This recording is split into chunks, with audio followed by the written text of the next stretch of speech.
Good evening, card fighters. This is the Hoodie Ninja TCG's Divine Dragon Caper set review, and in this video we'll be talking about the Angel Feathers, starting with High Treble Angel, a grade 0 4K stand trigger with the ability, on the rear guard, put this unit to your soul, choose one of your units, and it gets plus 3000 power until end of turn. This has been printed lots of times. I don't think Angel Feather is going to play this because they have so many more better stand triggers. So, next is Teardrop Phoenix, a grade 0 5K heal trigger, and it's a heal trigger. You'll play 4 of them. All the time. Almost.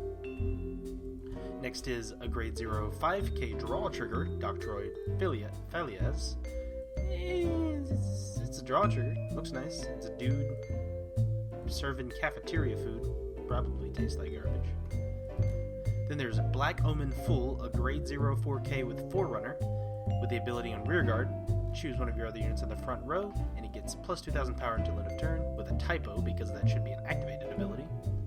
And a second activated ability at G-Break 1, put this unit to your soul, choose one of your units, and it gets plus 2000 power until end of turn. It's bad, but yeah, it's just bad. You're gonna run better starters than Angel Feather.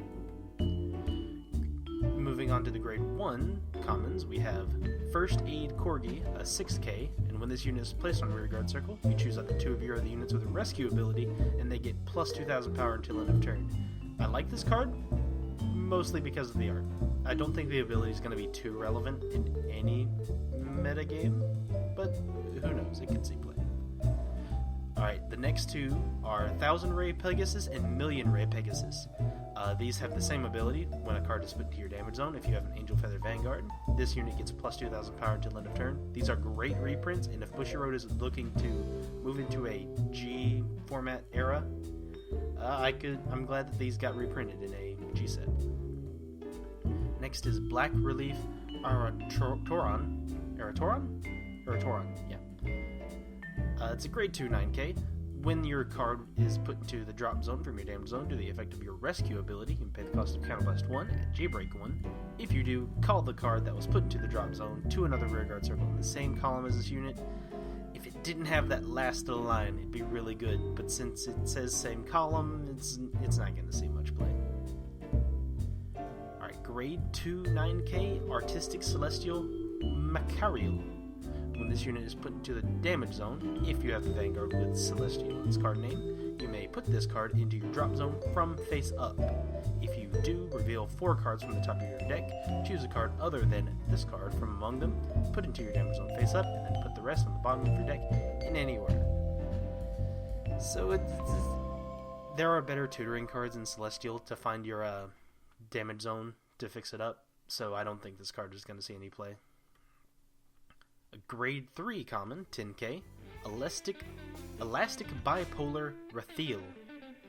And once per turn, in G-Break 1, when your card is put into your drop zone from your damage zone, do the effect of your rescue ability, and pay the cost of Counterblast 1 and Soul Blast 1. If you do, call the card that was put into your drop zone to another rearguard in the same column as this unit, and this unit gets plus 2000 power until end of turn. It's the same problem as Rathion has, or Arathon, the other grade 2. And it's a 10K grade 3, it's not going to see any play. Moving on to the rares, at grade 1, at Rescue... Blech. Black Mirage Hagiate. Don't think that's how you pronounce that, but it has Rescue 2 as an activated ability. You can Counterblast 1 and rest this unit at G-Break 1 once per turn. If you have 5 cards in the damage zone, choose 2 cards from your damage zone, heal them, choose one of your Vanguards, and deal 2 damage. This is a very good ability, but you have to be at 5 damage. If you're in a rescue deck, I think this is going to be like a staple card in it. But I don't think there's that many rescue decks out there, so it's not going to see much play. Absorb Celestial Baharia, a grade 1 7K. With, at the beginning of your ride phase, if you have Vanguard with Celestial in its card name, you can pay the cost of Soul Blast 1 card with Celestial in its card name, and put this unit into your drop zone from face up. If you do, put the top card of your deck into your damage zone face up, choose one of your Vanguards, and until end of turn, it gets a continuous ability. While you are paying the cost for Stride, all the cards in your hand get grade plus 2. If Celestials weren't such a Legion-focused deck, I think this card would be amazing. but since they're so Legion focused, I don't think it's going to see a lot of play. Alright, Grade 3, Excellence Celestial Euphiel. Grade 3, 11k, so first off it's an 11k, so it's already playable. Then when it is placed on Rearguard Circle from your damage zone, if you have a Vanguard with Celestial in its card name, this unit gets plus 3000 power until end of turn. That's alright. Second ability, activated from the damage zone for Counterblast 1. If you have a Vanguard with Celestial in its card name, and a card in your damage zone with the same name as a card in your Vanguard Circle, you may call this unit to an open Rearguard Circle from face up. If you called, put the top card of your deck into your damage zone face up.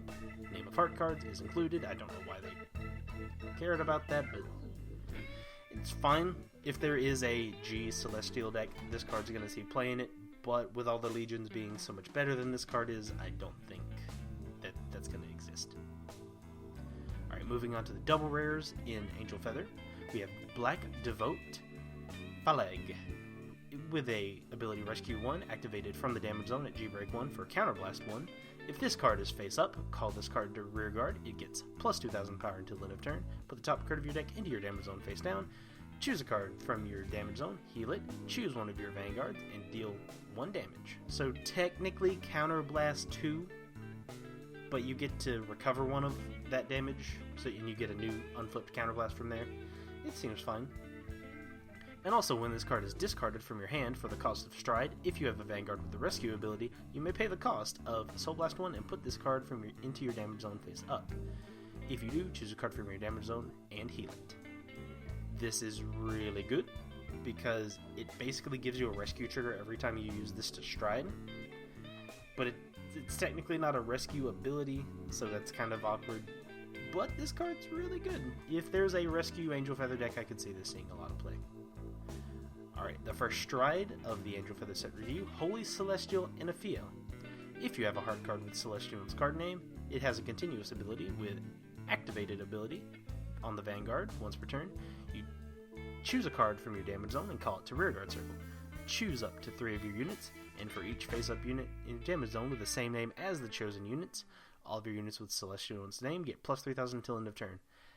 If you just have 2 of the same units in your Rearguard, which Celestials should have, it could be really good. Because just getting 1 trigger of plus 3000 is really good, and having plus 9 to all your field is insane. But I don't think realistically that's going to happen much because you have to play Celestials, and Celestials aren't that good right now. And the last card in the Angel Feather set review is the best one in my opinion, Holy Seraph Atiel. It's a Stride unit with an activated ability at G-Break 3. Counterblast 1, all of the units in your front row get plus 2 until end of turn. That by itself would arguably make this card playable. Like, you need something else, but that unit being able to bump up a lone Rearguard from a grade 2 to a 9k to an 11k is really good. And just being able to do it not once per turn, being able to do it multiple times is really good, but it's very Counterblast intensive.